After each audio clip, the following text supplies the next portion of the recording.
ሰላም እንደምናችሁ ክቡራን ተመልካቾቼ፣ ዛሬ አዳዲስ ሀሳቦችን ወደ እናንተ ይዤ መጥቻለሁ። ከዚህ በኋላ የማቀርብላችሁ ተከታታይ የሆነ ህይወታችንን የሚቀይሩ አስተሳሰባችንን የሚያስተካክሉ ዋና ዋና የህይወታችን መርሆች፣ የህይወታችን ራዕይ ማሳኪያ መንገዶችን ነው። ምናልባትም ይህን ሀሳብ ወደ እናንተ ሳደርስ ከተለያዩ የስነ ልቦና፣ የፍልስፍና እና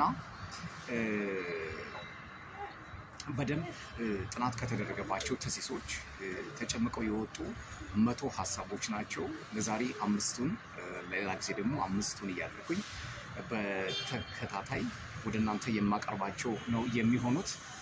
እንግዲህ የመጀመሪያው ሀሳብ ፎከስ ኦን ዩ ፒፕል ካም ኤንድ ጎ። አንደኛው ይሄ ነው። ወደ ራሳችን መመልከቱ የተሻለ ነው የሚሆነው። ትናንት አብረውን የነበሩት ዛሬ ላይ ኖሩ ይችላሉ። ትናንት አብረውን ያልነበሩት ዛሬ ሊመለሱ ይችላል። ስለዚህ ህይወት ሰርቲኒቲም አንሰርቲኒቲም በሚባል ሁለት ሚዛን ላይ የተንጠለጠለ ስለሆነች ሰዎች ይመጣሉ፣ ይሄዳሉ። በመጡበት መንገድ እንቀበላቸዋለን፣ በሚሄዱበት መንገድ ደግሞ እንሸኛቸዋለን። ሁለቱም መንገድ ላይ ግን አክብሮት እንዳይለየን የሚለውን መጠቆም እንወዳለን።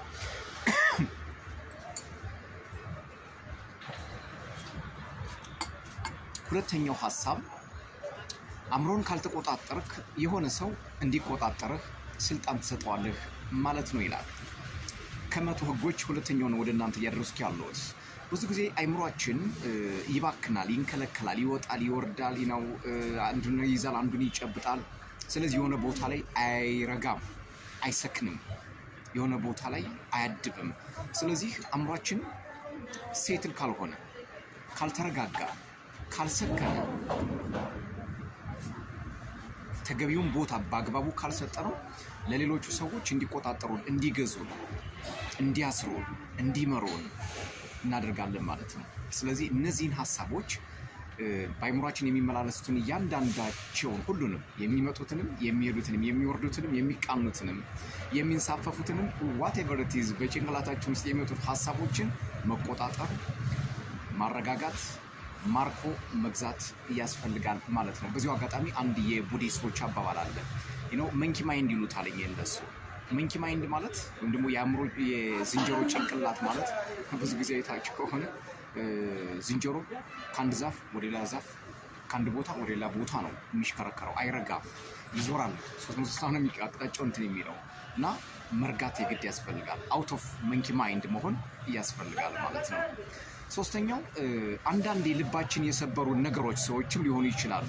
ራዕያችንን ለመጠገን አጋዥ ሊሆኑ እንደሚችሉ አንደርስታንድ ማድረግ ነው።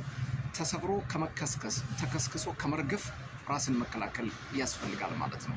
በትክክለኛው ቁመና ላይ፣ በትክክለኛው ኃይል ላይ መገኘት የግድ ላይፍን ማስተካከያው መንገድ ነው ማለት ነው። ሶስተኛው ብቻን መሆን ራስን ለማሻሻል የምትከፍለው ዋጋ ነው።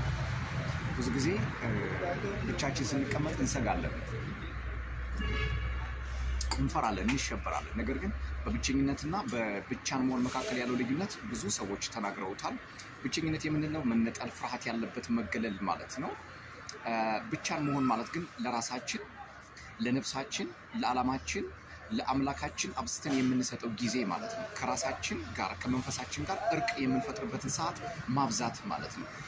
በዚህ በሚያልፍ ተመልሶ በማይመጣ ጊዜያችን ውስጥ፣ ተመልሶ በማይመጣ መልካችን ውስጥ፣ ተመልሶ በማይመጣ ዓለማችን ውስጥ የማይመለሱትን፣ የማይሄዱትን፣ የማያልፉትን ሀሳቦቻችን በደንብ አንደርስታንድ ማድረግ ያስፈልጋል። ማጣጣም የሚባለው ይሄ ነው ማለት ነው። አምስተኛው ምናልባት ብዙ ጊዜ ፈተና የሚበዛብን ከሆነ፣ ጭንቀት የሚወረን ከሆነ፣ የሚወግረንም ከሆነ፣ ብዙ ሞክረን አልሆን ካለን፣ አንዳንድ ጊዜ እንዲህ አይነት ተነስተን ወድቀን ሞክረን ተራራውን፣ አቀበቱን፣ ቁልቁለቱን ተሻግረን ወንዙን፣ ጋራውን፣ ሸለቆውን ተራምደን የሚገባውን ፍሬ ካላፈራን፣ የሚገባውን ሀሳብ ካላገኘን፣ የሚገባውን ውጤት ካላመጣ የሚሆነውንና በእኔና በእናንተ ወይም ደግሞ በጥረታችን ልክ ዋጋችን የማይከፈለን ከሆነ ምንድነው ማድረግ ያለብን? አንዳንድ ጊዜ መተው። ሀበሻ እንዳባባላል መተው ነገሬን ከተተው ይላሉ። በተውነው ጊዜ ነገሩ በራሱ እየተስተካከለ፣ እየተሰካካ፣ እያማረ፣ እያበበ፣ እየለመለመ መምጣቱ የማይቀር ጉዳይ እንደሆነ ልነግራችሁ ፈልጋለሁ። በእርግጠኝነት ይሄ የማነቃቂያ ትምህርት አይደለም፣ ስብከትም አይደለም። የህይወትን ፍሰት፣ የህይወትን ዋጋ፣ የህይወትን ልክ፣ የህይወትን ደርስ፣ የህይወትን ጭብጥ ማጋራት ነው። የህይወትን ተሞክሮ መስጠት ነው። ያለንን መለገስ ነው። ከሞላው በክፍሉ ከክፍሉ በቁራሹ ለሰው ልጆች ትንሽ ትንሽ ነገሮችን ለማካፈል ነው። ምናልባትም ብዙ መጽሐፎችን አይተን ሊሆን ይችላል። ብዙ ነገሮችን ዳሰን ሊሆን ይችላል። ብዙ ፈተናዎችን ተሻግረን ሊሆን ይችላል። ሰው ይሄን ተሞክሮ ለጓደኞቼ፣ ይሄን ተሞክሮ ለሚሰሙኝ መስጠት ዋጋ ይኖረዋል እንጂ አሁን እንዳለው ሰሞን ድሪምስ ሰሞን ሞቲቬሽን ምናምን እያልኩኝ ሰዎችን አይ ዶንት ዋንት ቱ ቴንታላይዝ ዩ ላስጎመጃችሁ እንዲሁ ምሳሌ ቤት ላደርጋችሁ ምናምን አይደለም። ነገር ግን ህይወታችን የምናቃናው፣ ህይወታችን የምናበጀው፣ ህይወታችን የምንሰራው፣ ህይወታችን የምናስተካክለው እኛ በሰፋነው ልክ፣ እኛ በለካነው ቦታ፣ እኛ ባሰመርነው ጎዳና ላይ ህይወታችን መብቀል ይጀምራል ማለት ነው። ስለዚህ አዘራሩን ያስተካከለ እንዴት እንደሚበቅል ይረዳል። እንዴት እንደሚበቅል የተረዳ እንዴት እንደሚኮተኮትና እንደሚታረም ይረዳል። እንዴት እንደሚበቅልና እንደሚኮተኮት የተረዳ እንዴት እንደሚታጨድ ያውቃል። እንዴት እንደሚታጨድ ያወቀ እንዴት እንደሚወቃ ያውቃል። እንዴት እንደሚወቃ ያወቀ እንዴት ወደ ጎተራ ማስገባት እንደሚቻል ያውቃል። እንዴት ወደ ጎተራ ማስገባት እንደሚቻል ያወቀ እንዴት አስፈጭቶ ጋግሮ አብኩቶ መብላት እንደሚቻል ይረዳል። አንድ ሰው የራሱን ህይወት ራሱ ይሰራዋል። ከደመና በታች ከባህር ወለል በላይ የሰው ልጅ የተሰጠውን ስልጣን በአግባቡ እንዲጠቀም ዘንድ አምላክ ፈቅዷል። ህይወት ፈቅዳለች። በዚህ የወለንታ እንቅስቃሴያችን ውስጥ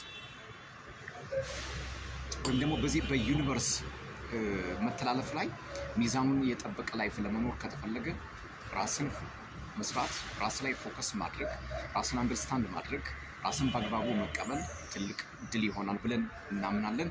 አምነን እንግዲህ ተናግረናል። እናንተም ሰብስክራይብ፣ ላይክ፣ ሼር፣ ኮሜንት እያደረጋችሁ ቤተሰብ እንድትሆኑ የአክብሮት ግብዣ የሚሆነው ቶማይ ነኝ። ለዛሬ